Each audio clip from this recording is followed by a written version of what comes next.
Ini kita akan membahas masalah mimpi. Apakah mimpi-mimpi yang dialami oleh manusia itu semuanya terjadi lantaran gangguan setan, jin, dan sihir? Ataukah itu hanya bunga tidur saja? Mari kita membahas ini berdasarkan apa yang disabdakan oleh Nabi Shallallahu Alaihi Wasallam. Warru'ya salas. Mimpi itu ada 3. Farru'ya salihatu busra minallah. Pertama, mimpi yang benar itu datangnya dari Allah. Warru'ya tahzinum minasyaiton. Yang kedua adalah mimpi berupa kesedihan dari setan. Jadi ketika orang itu mimpi, dia itu jadi gelisah, takut, sedih. Kalau mimpi yang menakutkan, yang membuat sedih setelahnya, yang membuat gelisah, kemudian suasananya berubah menjadi galau, tentu itu dari setan. Bukan mimpi yang datang dari Allah Azza wa Jalla. Dan yang ketiga adalah hadisun nafas. Warru'ya mimma yuhadditsu bihir rajulu nafsahu. Yang ketiga adalah mimpi dari rekaman alam bawah sadar seorang manusia. Nah, dari hadis ini menjelaskan 3 poin tentang mimpi. Yang pertama dari Allah, yang kedua dari setan,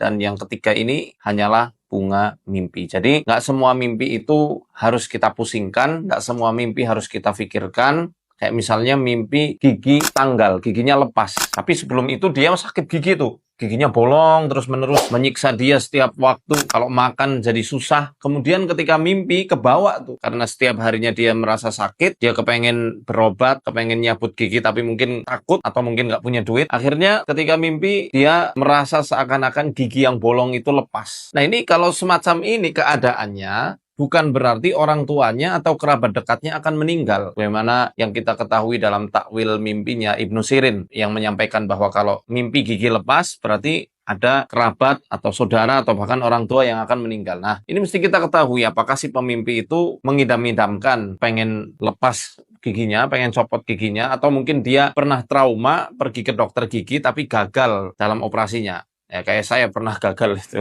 Kemudian malamnya langsung mimpi giginya itu lagi dicopoti. Itu namanya mimpi yang terjadi karena hadisun nafas atau dari alam bawah sadar manusia karena terekam suatu trauma tertentu atau keinginan tertentu. Tapi nih kalau misalnya orang itu nggak lagi ngapa-ngapain, ya dia juga nggak ada trauma apapun tentang gigi, tiba-tiba dia tanggal giginya. Kalau hal tersebut menjadikan dia itu sedih, ya itu bisa jadi dari setan. Namun kalau dia biasa-biasa saja atau setelahnya justru malah dia merasa tenang, merasa siap-siap dengan berita yang mungkin akan terjadi, itu bisa saja ar-ru'ya as-salihah minallah. Mimpi yang benar yang datangnya dari Allah Azza wa Jalla.